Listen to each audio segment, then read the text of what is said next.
This is relevant, believe me.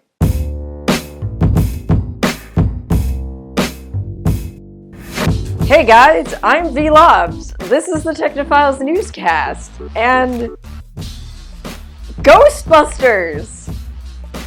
So there's a new movie coming out, and I'm kind of excited for it, but with new movies comes a lot of cool promotions, and this time it's really relevant to what we talk about here. Void is a little startup VR experience company out of Salt Lake City, Utah. Void stands for Visions of Infinite Dimensions, and the reason why is because they've got a whole VR experience thing going on.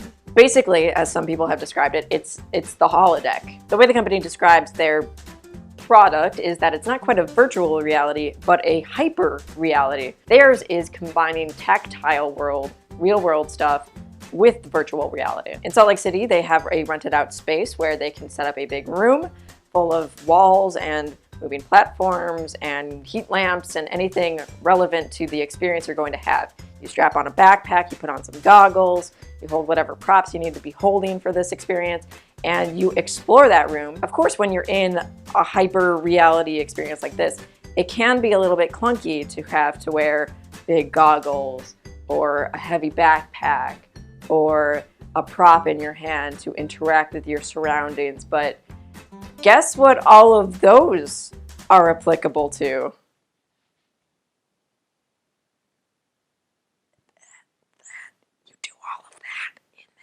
Void, along with Madame Tussauds Wax Museum in Times Square and Sony Entertainment, have announced that Void has a VR hyper-reality experience that's going to be Ghostbusters.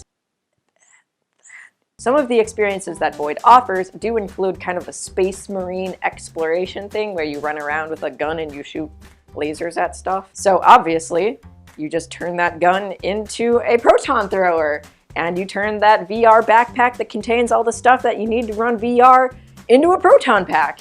And then your VR goggles are your ecto goggles, necessary for seeing ghosts. So in addition to the grand finale where you actually do get to bust ghosts, most of this experience is exploring a virtual recreation of the Ghostbusters headquarters. You get to observe all of the props and gadgets used in the movies in their environment in which they were built. This whole experience does sound like a museum exhibit of sorts. So I wonder if this could be installation in museums where you explore ancient Egypt and observe artifacts or people in a virtual environment.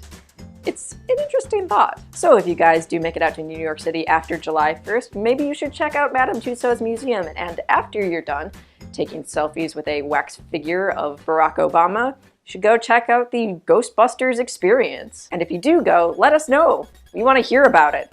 But if you guys have any other ideas about what cool properties should be made into a hyper-reality experience, let us know in the comments below. Or you can tweet it at us at TechnopilesPod. You can also check us out on Facebook by searching Technophiles Podcast, or go to our website at technophilespodcast.com. I'll see you guys later. Alright, now I know I can't see them right now, but I'm detecting a video over here about the podcast. It's a podcast about DeepMind, talking about how DeepMind makes music. Okay, all right. Over here I got, ooh, this looks like my video from Wednesday where I also talk about DeepMind. Very similar, but it plays video games. Down here, Crystal talks about, I think, lasers. It looks like lasers to me. Lasers that fight clouds? Not ghosts? What?